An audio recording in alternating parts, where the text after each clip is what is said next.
Is the president responsible for the remaining inflation? No, he helped get inflation down from 9% to roughly 3%, but it's still not enough. I agree. It's not enough, especially when you bear in mind that he was lying there. He didn't get it down from 9% to 3%.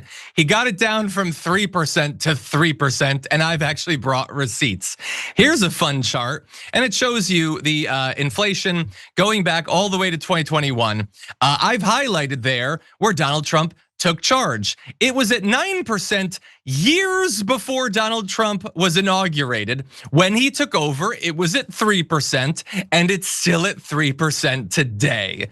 And so I loved it, like under the guise of like, I'm actually gonna be a little bit critical of him, and it's not enough, but I do wanna give him fake credit, so I just make up that he's cut it in a third.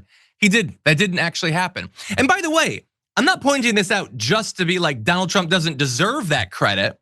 Somebody does, because it did. Can we bring up the chart again? It did go from 9% to 3%. And wait, who was actually president when it went up to 9, then went it back down? We'll have to Google it at some point. Maybe ChatGPT or Gemini can help us out. But anyway, inflation is still a problem. That's why Kennedy is doing this interview. We're very worried about this, but as much as Americans are worried about sorts of inflation you've heard a lot about, like with groceries and with utilities and all that, it's actually medical expense inflation of prices that people are most worried about. And that's actually something that is going to influence elections. There's a new KFF poll that shows 3/4 of respondents said that healthcare costs will influence their choices in November. And it's already bad, but I will remind you, it's going to get worse because the jacking up of the prices of the previously subsidized Obamacare premiums, that is not done yet. That's going to happen. It's going to affect millions of people, and it's going to drastically affect their ability to afford other things just in time for the midterms. And I will also remind you, there's less people on health insurance than there used to be. In fact, ACA enrollment has already dropped by more than 1 million Americans.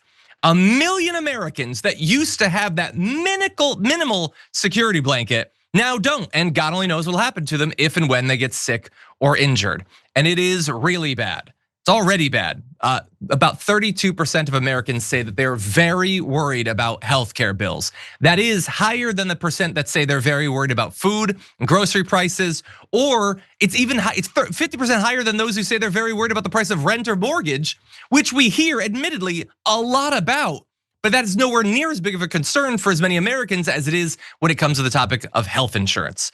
And so Kennedy probably is gonna wanna work on his talking points, work on all that, maybe work on a solution to the actual underlying problem, although that would require a lot more work. Yas, what do you think? Yeah, it's not unusual for Republicans to give Trump credit, or even for Trump himself to just take credit for something that his Democratic predecessor had done prior to him, even like in some cases, even running for office. So the fact that that drop happened during the Biden administration is funny, because as we talked about on this show already, the administration and this party, they just lie. They just say whatever they want to say.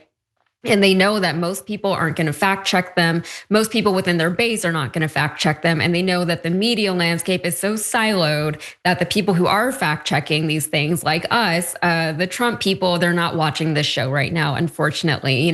Senator Kennedy can just say Trump dropped inflation from 9 to 3%. And the people who watch Fox News and who follow these people on X are going to say, yeah, I guess Trump already did so much for the economy and I should just be grateful or whatever. Yeah. I don't know.